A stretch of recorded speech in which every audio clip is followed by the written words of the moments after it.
Você está perdendo o poder de compra e precisa entender agora o porquê.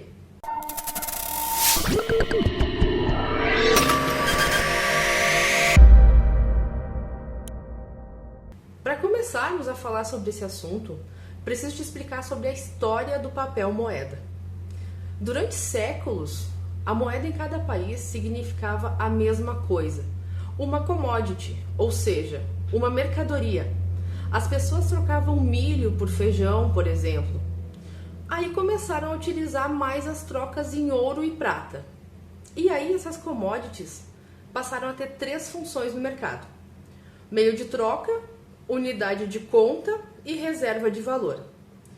E assim era promovido o livre comércio, auxiliando os comerciantes nos cálculos, e o governo considerava confiável ao seu poder. Tudo muito bom, mas Estado é sempre Estado, né? E o que eles precisam? Poder. Cada vez mais poder. Então os Estados-nação descobriram que o melhor jeito para o aumento do poder se dava pela desvalorização do dinheiro. Por quê? Porque para a população era mais fácil de ser compreendido do que simplesmente tributar, que era o método que eles utilizavam até então, mas sem motivo aparente para isso. Tá, então o que o governo pensa em fazer? Parar de tributar? Claro que não. A gente então arruma um motivo para eles acreditarem que é realmente preciso tirar o que eles têm. E é claro que os governos saíam ilesos disso, criando um processo de protecionismo e controle de capital. Já não foi ficando muito bom, né? Mas no século XX, os governos decidiram nacionalizar sua própria moeda. E nisso foi criado o Banco Central, que deveria determinar o destino do dinheiro. Mas quem dava a determinação final, adivinha quem era? Os governos, que tinham a tarefa diária de se proteger contra a falência através do cartel dos bancos. Isso tudo às custas da população. Peraí, ficou confuso agora. Então estava tudo bem, aí tributava. Não estava bom, criaram um dinheiro que sozinho se desvalorizava, e quem determina o destino do dinheiro não é o Banco Central, que foi criado para isso, e sim o próprio governo, e se protegiam através de um cartel. É isso mesmo. Bom, mas vamos lá que ainda não é hora de ficar revoltado, mas daqui a pouco você já pode. Esse novo poder de criação da própria moeda foi posto em prática pela primeira vez com as mortes em massa da Primeira Guerra Mundial, em que o governo, através do sistema bancário, contornava a situação econômica com a mágica de imprimir mais dinheiro, uma fábrica para gerar receita. É claro, isso tudo posteriormente seria financiado através de quê? Da população, pelo endividamento lastreado. Espera aí, impressão de dinheiro, o governo imprimindo mais dinheiro para circulação. Isso não parece muito atual para você? Engraçado que eles têm feito parecer que isso é bom, né? Então fica um pouco e ouve o resto. O monopólio do dinheiro tem escorado o poder do governo, e com isso ele regula todo o nosso dinheiro. Mas a vida é expressa em dinheiro, e sem ele não há economia. E a inflação só existe porque o dinheiro também existe. Lembra das commodities de troca, né? O aumento da variação dos preços afeta diretamente a vida da população, que na grande maioria não sabe qual o real motivo, mas percebem seus efeitos devastadores. O dólar é a moeda principal da economia mundial. Ah, deixa eu fazer um parênteses. É a principal moeda hoje em dia, mas não foi sempre assim. Mas esse é um assunto para outro dia. E fechando o parênteses e voltando ao assunto, como eu comentei, o dólar é a moeda principal da economia mundial. E a desvalorização do real perante a ele afeta principalmente a inflação e o comércio internacional. Com isso, o preço dos alimentos é diretamente afetado. E você sabe por quê? Porque, por exemplo, o milho, café, soja, açúcar, laranja e carne do Brasil ficam muito mais baratos para os americanos e estrangeiros em geral porque são vendidas em maior quantidade para o mercado externo e em menor quantidade para nós, do mercado interno. É isso mesmo, você não entendeu errado. A gente produz, vende mais para fora do que para dentro do país, e qual é o resultado? Fartura para os estrangeiros e carestia para nós.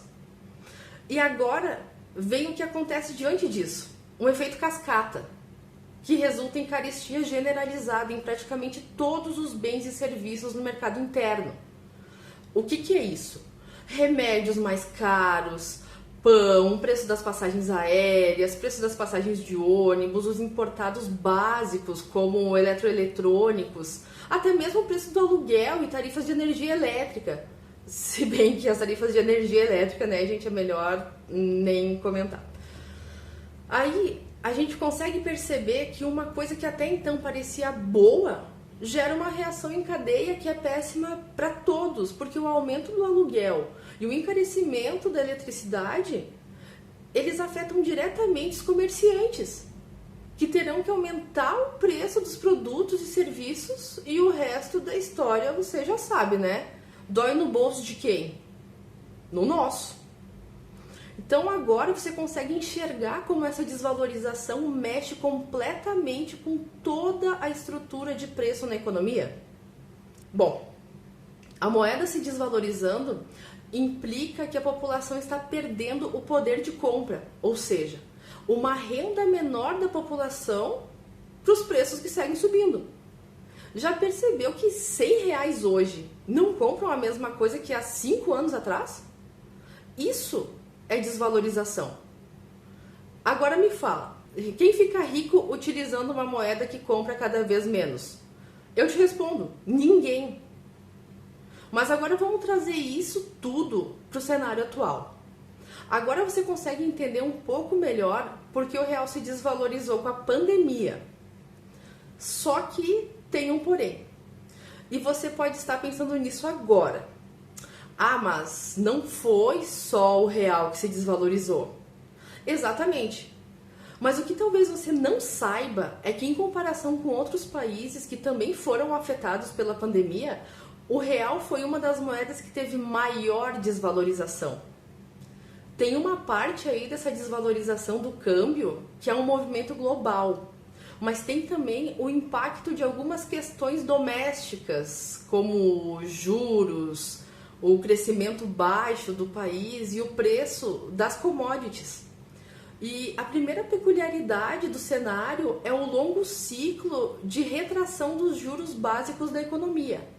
A redução sucessiva da Selic a patamares mínimos históricos acabou tornando alguns rendimentos baseados na taxa de juros brasileira menos atraentes para o investidor estrangeiro, o que acabou prejudicando o desempenho do real. Então, na prática, o que acontece? Acontece que o mercado brasileiro nunca viveu juros tão baixos. E o que se sabe é que, historicamente, o país era atrativo para os investidores que tomavam dinheiro emprestado no exterior e aplicavam no Brasil, justamente pela diferença entre essas taxas de juros. Nessa nova realidade, a perspectiva é que menos dólares entrem no Brasil, o que pela lei da oferta acaba valorizando o preço do dólar e desvalorizando o real. Então, olha só para você entender o tamanho desse abacaxi. Nos 2 primeiros meses de 2020, o fluxo de compra estrangeira na Bolsa Brasileira fechou negativo em 40 bilhões, quase igualando a saída líquida do ano inteiro de 2019 em 44 bilhões e meio. Já em março, quando a pandemia ganhou atenção aqui no Brasil, essa movimentação de fluxo se acentuou com uma fuga de praticamente 55 bilhões de reais. E até agora, esse saldo está negativo em mais de 70 bilhões de reais. A última vez que ficou positivo em um mês inteiro foi em setembro de 2019. Então ficou bem claro que o real não tem motivos para se valorizar. O juro é o mais barato da história e o crescimento não tem sido satisfatório. Já que o nosso negócio é criptomoedas, nós vamos trazer esse assunto para esse cenário. E no caso do Bitcoin, que é a primeira criptomoeda criada e a mais conhecida, Por isso eu sempre cito ele. Nos 2 primeiros meses desse ano, teve primeiro uma valorização de em média 36%, que se manteve no segundo mês. Em março, ele começou em queda e desabou mais de 50%, ou seja, desabando mesmo. E essa queda durou minutos. E ele se recuperou logo ao patamar anterior. Em abril e maio, somaram uma valorização de mais de 55%, que vinha se mantendo até junho. Ou seja, o Bitcoin caiu mais de 50% no primeiro trimestre e até o final do próximo se valorizou em mais de 140%, tendo uma recuperação positiva e absurda em qualquer comparação de mercado. Seja honesto, você não pensou que isso seria possível.